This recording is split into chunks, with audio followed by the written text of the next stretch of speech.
The last award for the evening is a leader in education.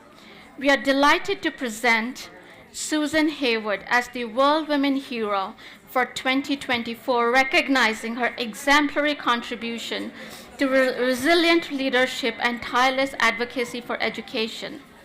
It is my honor to present the World Women Hero Award 2024 to Ms.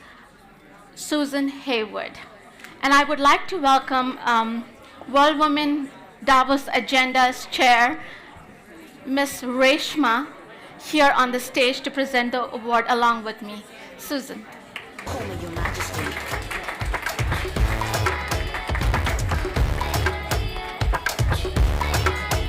Call me your majesty.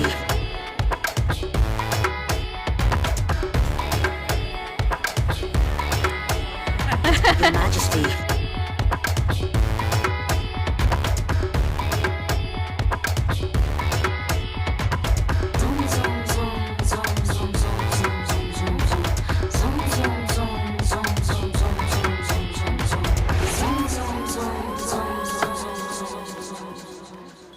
Okay, well, I'm very conscious that I'm the last person speaking, and therefore I'm standing between you and a party. So I'm going to try and keep this as short as I can. But the reason why I'm here is because finally, when I got to the age I am now, I had the courage to tell the story about my childhood. Because throughout my life, people knew me for the things that I do in my day job. I work now for a company called Exor, which many of you may know or may not know. We own lots of companies you probably do know. We own, we're the largest shareholder of Ferrari, Louboutin shoes, the ones with the red soles, which I'm sure many people here hopefully know, Stellantis, The Economist newspaper, and others. But the reason why I'm here tonight is not because of that. The reason why I'm here tonight is because I finally got the courage to tell the story about my childhood. And when I was a child, when I was age 7 years old, my father took my brother and me and my mother on a boat. And he told us that it was going to be a 3-year voyage sailing around the world. And that 3-year voyage ended up being a 10-year voyage.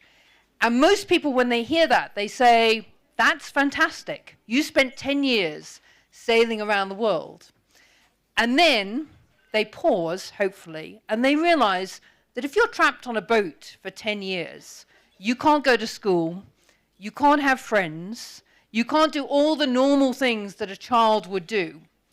And I realized as I was trapped on that boat, and as I started when I was 7, I became a teenager on that boat, I was only going to be able to escape from that boat if I educated myself. And that's what I did. I did it by post. Every time we hit a port, I tried to post the letters off.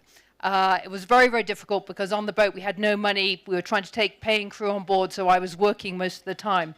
But I eventually did, and I got myself away from that boat, and I got myself to university. And that was the start of a very, very different life, the life that I have today.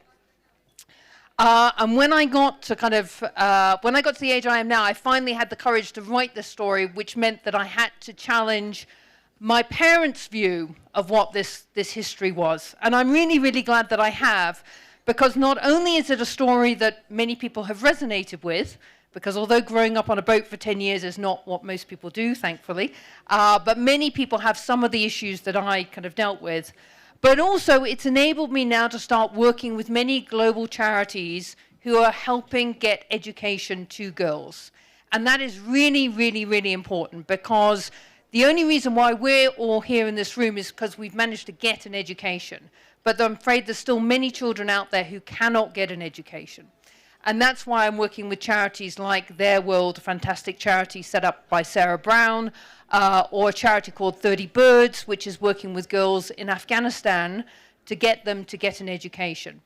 And it's also one of the reasons why I'm very happy that even at Exor, where I work, education is one of our big passions and something that we do across all of our different companies. We sponsor educational initiatives.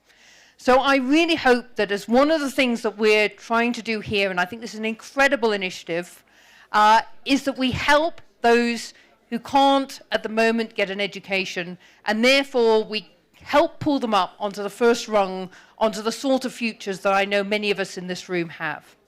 So thank you very much. I'm not going to talk anymore. As I say, I'm kind of standing between you and a party, but thank you very much, and I'm very, very honored to be here this evening.